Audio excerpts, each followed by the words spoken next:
नमस्कार दोस्तों, educational trip में मैं नीतीश कुमार आप लोगों का स्वागत करता हूं। दोस्तों, ये आपकी ह्यूमन फिजियोलॉजी का 5वां टेस्ट है और कुल टेस्टों की संख्या आपकी ये 9वीं है। समय बर्बाद ना करते हुए हम लोग सीधे प्रश्नों की ओर चलते हैं, क्योंकि ये आज आप लोगों का संकलन जो है वो एक बहुत इंटरेस्टिंग संकलन होने वाला है। तो सबसे पहले हम लोग सेटअप करते हैं।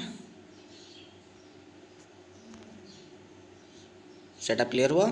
तो चलिए सबसे पहले हम लोग देखते हैं क्या है कि मानव शरीर का कौन सा अंग पुनरुद्भवन को प्रदर्शित करता है।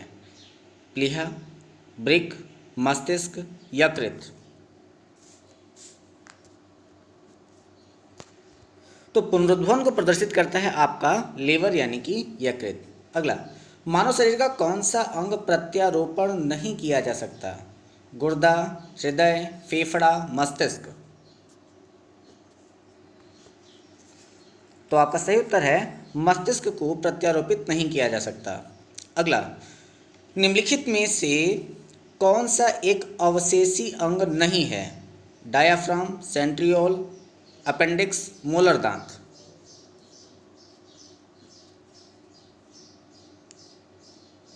तो जो आपका डायाफ्राम है वह आपका अवशेषी अंग नहीं है, बाकी सबके सब जो हैं वो आपके अवशेषी अंगों की श्रेणी में आते हैं। अगला, मनुष्य की आंसू में कौन सा एंजाइम होता है जिससे जीवाणु मर जाते हैं। Amylase, urease, lysozyme, ptyalin.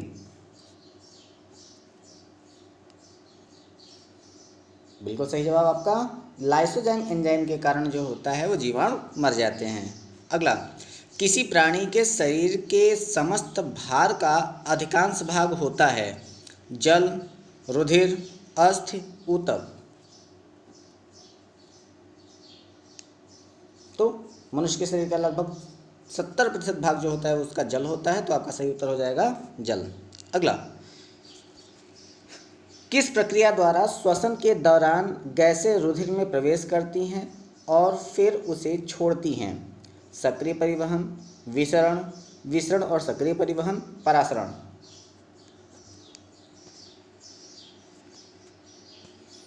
आपका सही उत्तर है परासरण।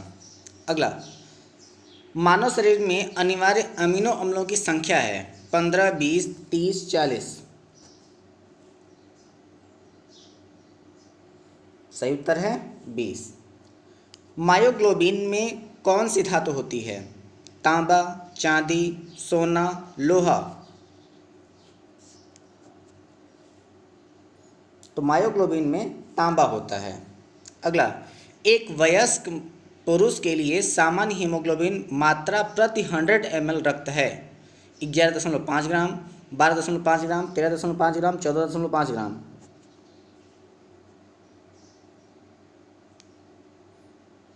तो हीमोग्लोबिन की मात्रा हो जाती है 14.5 ग्राम। अगला, मानव शरीर का सामान्य ताप होता है 40.5 degree centigrade, 36.9 degree centigrade, 98.4 degree centigrade, 82.4 degree centigrade. सही उत्तर है 36.9 डिग्री सेंटीग्रेड।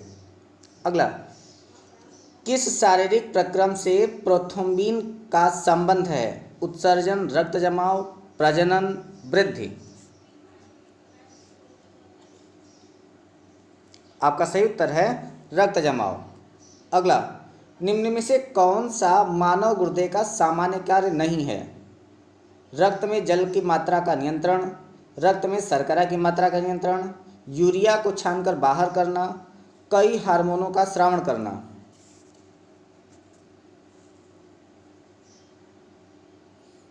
आपका सही उत्तर है रक्त में शर्करा की मात्रा का नियंत्रण करना।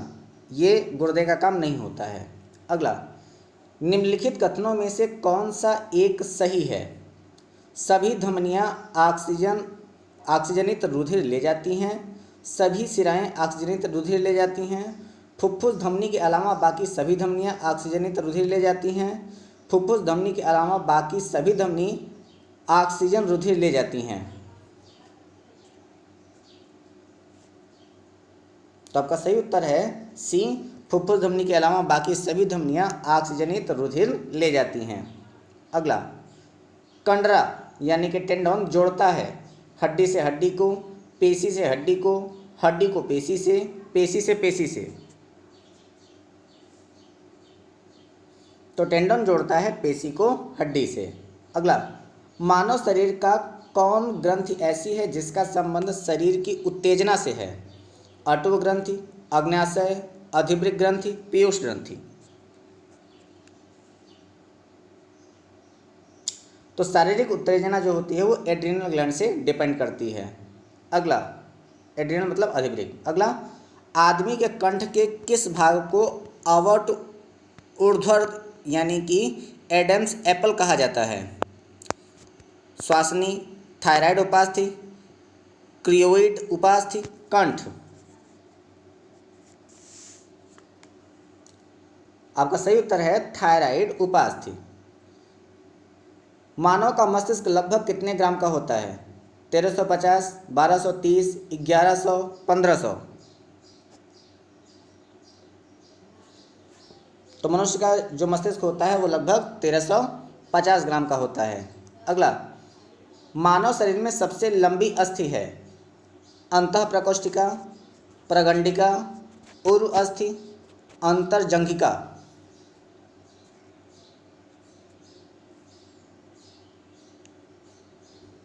तो मनुष्य के शरीर की सबसे लंबी जो हड्डी है वो कौन सी है? उरु अस्थि यानी कि जांघ की हड्डी, फीमर। अगला, मुख्यतः किसकी उपस्थिति के कारण मानव शरीर उच्च वायुमंडलीय दाब के अंतर्गत भी बिना कुचला रहता है? मजबूत कंकाली प्रणाली, कोशिकाओं में तरल, दृढ़ इच्छा शक्ति, दृढ़ पेशी विन्यास।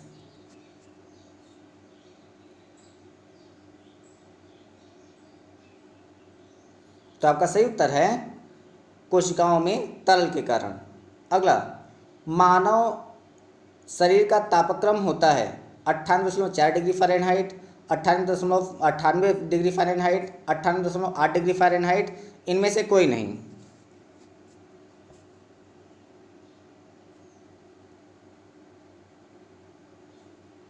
तो आपका सही उत्तर है इनमें से कोई नहीं। ऐसा क्यों? क्योंकि जो होता है वो 98.6 डिग्री फ़ारेनहाइट होता है। अगला, आँख के रेटिना की परंपरागत कैमरा के निम्नलिखित में से किस भाग से तुलना की जाती है?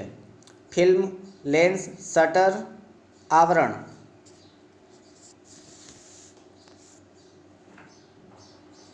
तो रेटिना की तुलना जो होती है वो फिल्म से की जाती है। अगला, रक्त जमने में किस धातु की मुख्य भूमिका होती है? Magnesium, calcium, iron, copper. तो रक्त के जमाने में जिसकी भूमिका होती है उसको हम लोग कहते हैं कैल्शियम। अगला, मनुष्य में सामान्य निरंत यानी कि फास्टिंग रुधिर शर्करा स्तर प्रति 100 ml रुधिर होती है? 20 से 50 मिलीग्राम, 50 से 70 मिलीग्राम, 80 से 100 मिलीग्राम, 120 से 140 mg यानी मिलीग्राम। तो 80 से 100 mg। अगला, अधिक ऊंचाई पर मानव शरीर में लाल रक्त कणिकाएं आकार में बड़ी हो जाती हैं, आकार में छोटी हो जाती हैं, संख्या में बढ़ जाती हैं, संख्या में घट जाती हैं।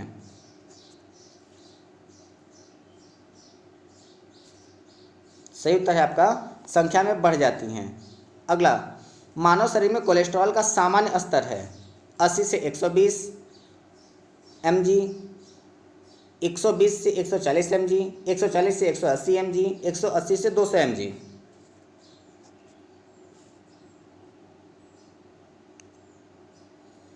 आपका सही उत्तर है 140 से 180 mg। अगला, यदि किसी व्यक्ति की रुधिर वाहिकाओं की त्रिज्या कम हो जाए तो उसका रक्तदाब बढ़ेगा, घटेगा, उतना ही रहेगा? पुरुषों में बढ़ेगी, महिलाओं में घटेगी? तो वाहिकाओं की त्रिज्या अगर कम हो जाती है तो रक्तदाब क्या हो जाएगा? बढ़ जाएगा। सामान्य बात है ये तो। मानव शरीर के किस अंग में लसिका कोशिकाएं बनती हैं? यकृत, दीर्घ अस्थि, अग्न्याशय, तिल्ली यानी कि स्प्लेहा।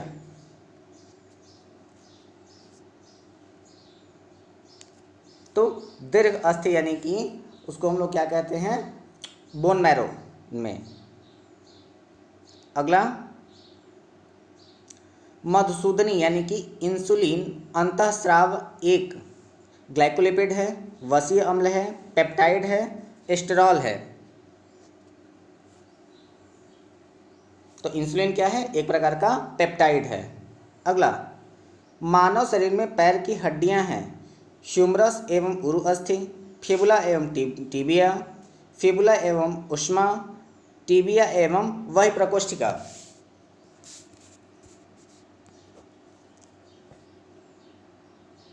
तो मनुष्य के पैर की हड्डियां कौन सी हैं? आपकी टिबिया और फिबुला है। अगला, गर्भाशय यानी कि वोम्ब के लिए वैकल्पिक शब्द क्या है? Uterus, uterus, ureter, vagina, वाल्वा।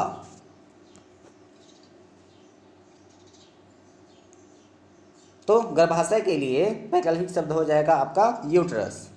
अगला, हीमोग्लोबिन की अधिकतम बंधुता होती है ऑक्सीजन के लिए, कार्बन डाइऑक्साइड के लिए, कार्बन मोनोऑक्साइड के लिए, नाइट्रोजन के लिए। तो अधिकतम बंधुता किसके लिए होती है? वो ऑक्सीजन के लिए। अगला, निम्नलिखित में से कौन सी ग्रंथि सेक्स हार्मोन स्राव करती है? Adrenal, thyroid, pituitary, sebaceous. तो आपका सही उत्तर है एड्रिनल ग्रंथि।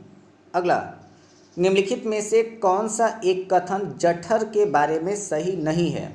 जठर एक अस्थायी आशय के रूप में काम करता है, जठर खाद्य को आमाशय रस के साथ मिश्रित कर देता है, जठर आमाशय रस में लाइपेज और एमाइलेज स्रावित करता है, जठर के खाली होने की दर खाद्य के प्रकार पर निर्भर करती है।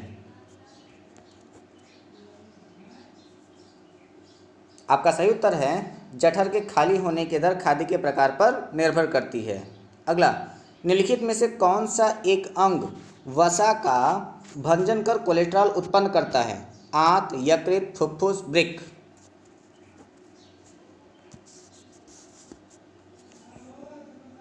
आपका सही उत्तर है यकृत। अगला, ईईजी का प्रयोग किसकी गतिविधि दर्ज करने के लिए किया जाता है? हृदय, फेफड़े, मस्तिष्क, मांसपेशियां। तो इलेक्ट्रोएन्सेफलोग्राफ का उपयोग किया जाता है किसके लिए? मस्तिष्क की जांच करने के लिए। अगला, निम्नलिखित कथनों में से कौन एक हृदय की ध्वनि के संदर्भ में सही है? हृदय की ध्वनियाँ हृदय के अंदर आंतरिक रुधिर बहाव के कारण होती है, हृदय की ध्वनियाँ हृदय के बाहर बाह्य रुधिर बहाव के कारण होती है, हृदय की ध्वनियाँ हृदय के वाल्वों के खुलने और बंद होने के कारण होती है, सामान्य ध्वनियाँ मरमरा कहलाती हैं। आपका सही उत्तर है हृदय की ध्वनियाँ हृदय के वाल्वों के खुलने और बंद होने के कारण होती हैं। अगला, मानव त्वचा का रंग बनाता है हीमोग्लोबिन, इंसुलिन, एड्रिनलिन, मेलानिन। शायद ये बताया भी गया आपको, क्वेश्चन है आपके मेलानिन के कारण त्वचा का रंग बनता है। अगला, यदि माता पिता में से एक का रुधिर वर्ग AB और दूसरे का रुधिर वर्ग O हो तो उनके बच्चे का संभावित रुधिर वर्ग होगा A या B, A या B या O, A या AB या O, A B AB या O। तो अगर AB की क्रॉसिंग O के साथ होगी तो बच्चा या तो A का होगा या तो फिर B का होगा। अगला, निम्नलिखित में से किस एक जीव की पसलियों की संख्या सबसे अधिक 24 है? मगर, सांप, मत्स्य, मानव। तो मानव की पसलियों की संख्या कितनी होती है? 12 जोड़ी यानी कि 24 होती है। अगला, स्तनपाइयों में श्वेत ग्रंथियां मूलतः संबंधित है अतिरिक्त लवणों को निकालने से, नाइट्रोजन अपशिष्टों के उत्सर्जन से, ताप नियमन से, यौन आकर्षण से। तो आपका सही उत्तर है ताप नियमन से। अगला, मानव हृदय में कक्षा की संख्या है 4, 2, 3, 5। तो मनुष्य के हृदय में 4 कक्षाएं होती हैं यानी कि 4 कोष्ठ होते हैं। सर्वग्राही कौन से रुधिर वर्ग का होता है? AB, O, B, A। तो सर्वग्राही रुधिर वर्ग होता है AB। अगला, इनमें से रक्त दाब का मापक यंत्र कौन सा है?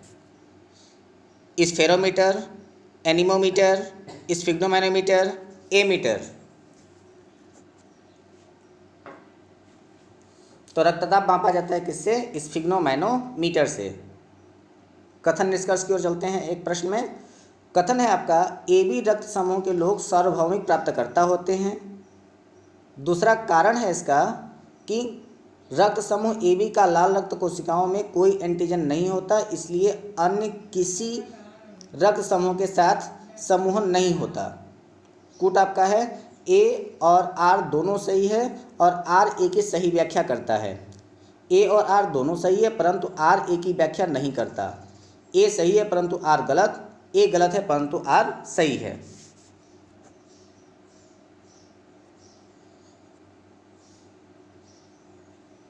तो आपका सही उत्तर है ऑप्शन नंबर सी, A सही है परंतु R गलत है। ठीक है। अगला, आयोडीन युक्त हार्मोन है थायरॉक्सिन, इंसुलिन, एड्रेनालिन, टेस्टोस्टेरोन।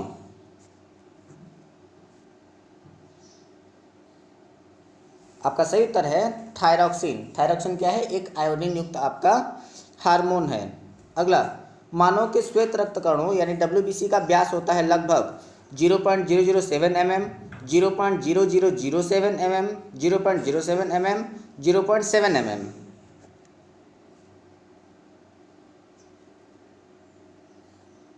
आपका सही उत्तर है 0.007 mm।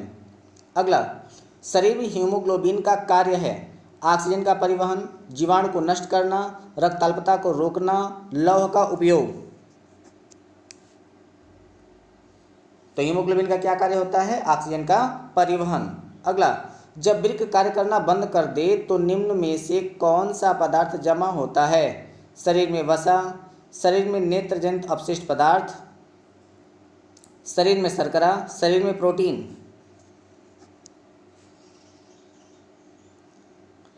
तो आपके शरीर में सही उत्तर हो जाएगा शरीर में नत्रजनित अपशिष्ट पदार्थ। अगला, जब एक व्यक्ति वृद्ध हो जाता है तो सामान्यतया उसका रक्त दाब घट जाता है, बढ़ जाता है, उतना ही रहता है, बदलता रहता है। तो किसी भी आदमी के बूढ़े होने पर उसका रक्त दाब क्या होगा? घटेगा। अगला, मानव शरीर में पुच्छ कौन सी संरचना में संलग्न होता है? बृहदांत्र, क्षुद्रांत्र, पित्ताशय, आमाशय। वो होता है आपके लार्ज इंटेस्टाइन से यानी कि बृहदांत्र से। अगला, मानव शरीर में क्षुद्रांत्र के 3 संरचनात्मक भागों की लंबाई का कौन सा सही ह्रासवान क्रम है? मध्यांत्र, ग्रहणी, शेषांत्र, शेषांत्र, ग्रहणी, मध्यांत्र, मध्यांत्र, शेषांत्र, ग्रहणी, शेषांत्र, मध्यांत्र, ग्रहणी।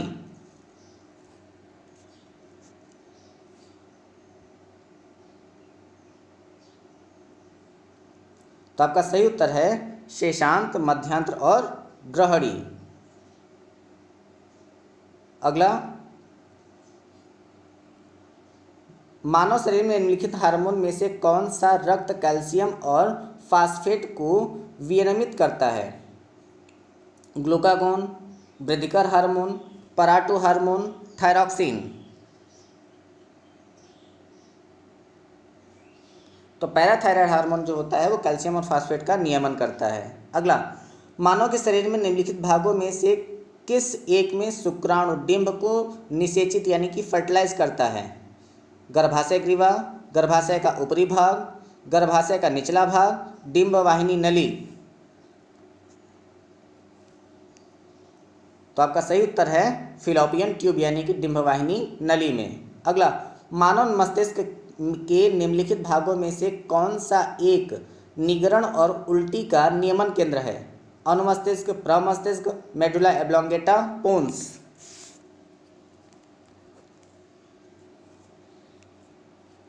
आपका सही उत्तर है मेडुला एब्लोंगेटा। अगला, निम्नलिखित में से किस एक की उत्पत्ति यकृत का कार्य है? लाइपेज, यूरिया, श्लेष्मा, हाइड्रोक्लोरिक अम्ल।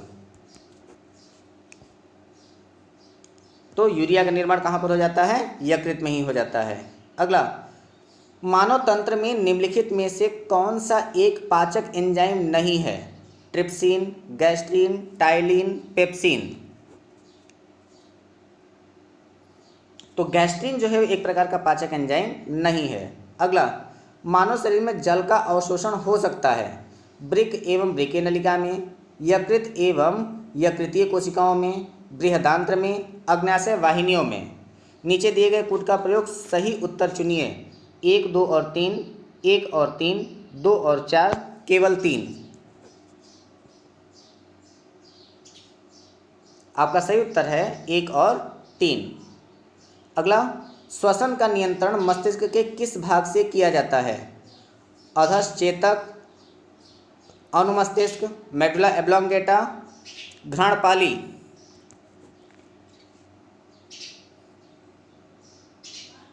तो श्वसन का नियंत्रण करता है कौन? मेडुला एब्लोंगेटा। अगला, हमारे शरीर में मस्तिष्क का कौन सा भाग संवेगात्मक क्रियाओं का नियंत्रित करता है? हाइपोथैलेमस, तनिका, थैलेमस, प्रमस्तिष्क। आपका सही उत्तर है हाइपोथैलेमस। अगला, मस्तिष्क जिम्मेदार है सोचने के लिए, हृदय गति नियंत्रण के लिए, शरीर के संतुलन के लिए, उपयुक्त तीनों के लिए। आपका सही उत्तर है तीनों के लिए। अगला, हार्मोन का उदाहरण है ऑक्सीटोसिन, रेनिन, पेपरिन, साइटोसिन। तो इनमें से आपका ऑक्सीटोसिन जो है एक प्रकार का हार्मोन है। अगला, निम्नलिखित में से कौन सा एंटीड्यूरेटिक हार्मोन है?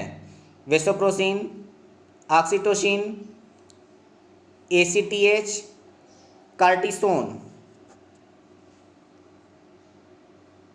तो हमने आपको बताया भी था कि ADH यानी कि एंटीड्यूरेटिक हार्मोन को हम लोग वेसोप्रोसिन के भी नाम से जानते हैं। तो यह आपकी ह्यूमन फिजियोलॉजी के टेस्ट की वर्तमान समय में अंतिम श्रृंखला थी। हम आशा करते हैं आपको यह सारे प्रश्न एवं उनके उत्तर आपको पसंद आए होंगे। यदि आपको हमारा यह वीडियो पसंद आया हो तो हमें अपनी राय हमारे अपने कमेंट बॉक्स में ज़रूर दें तथा हमारे वीडियो के साथ बने रहें। इस वीडियो को ज़्यादा से ज़्यादा लोगों को शेयर करें। अपना और अपनों का ख्याल रखें। तब तक के लिए धन्यवाद।